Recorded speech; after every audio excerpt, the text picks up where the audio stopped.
On the night of Navami, Bishalgarh police seized a large quantity of illegal foreign liquor of various brands from several shops in the Bishalgarh subdivision. The incident occurred late on Wednesday night. As per report, nobody was arrested.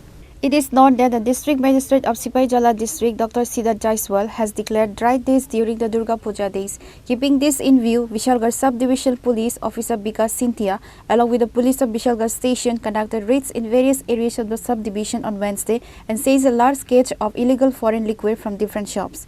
As per report, nobody was arrested at the scene.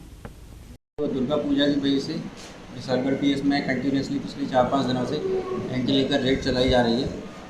तो उसी की वजह से आज हमें information मिली थी और हमारे स्टाफ में इस ऑपरेशन को प्रसन्नजीत जी लीड कर रहे थे। तो इनकी सोर्स की इनपुट पे एक बैदोदी की जगह से एक दुकान से ये अपनी शराब मिली है जो अवैध तरीके से बेची जा रही थी, गाइडें होने के बावजूद भी विदाउट परमिशन के।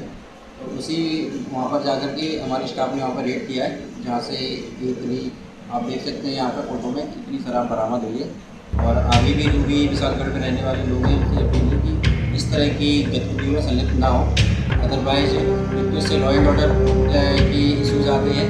साथ में जो आपका दुर्गा पूजा चल रहा है, कुछ ऐसे मिसक्रिएंट्स होते हैं जो शराब या किसी अन्य चीज़ों में लॉ एंड ऑर्डर की सिचुएशन क्रिएट कर देते हैं और सभी लोग जो नॉर्मली दुर्गा पूजा करना चाहते हैं कहीं ना कहीं उनकी लाइफ अफेक्ट होती है। तो उसी वजह से हम लोग कंटिन्यूसली रेड कर रहे हैं। आप लोग भी इस चीज़ में सपोर्ट कीजिए। अगर आप लोगों को ऐसा कोई इन्फॉर्मेशन मिलता है आप मुझे हमारे स्टाफ को कभी भी बताइए। और बाकी ये जो पुलिस का अभियान है सब कुछ सीज करने के लिए एंटी लिकर रेड को कंटिन्यू रहेगा और ट्राई कर रहे हैं कि इस तरह की गतिविधियों को रोका जाए। The Bishalgarh police have taken an investigation into the case. Reported by Jivan from Bishalgarh, Chini Khorang.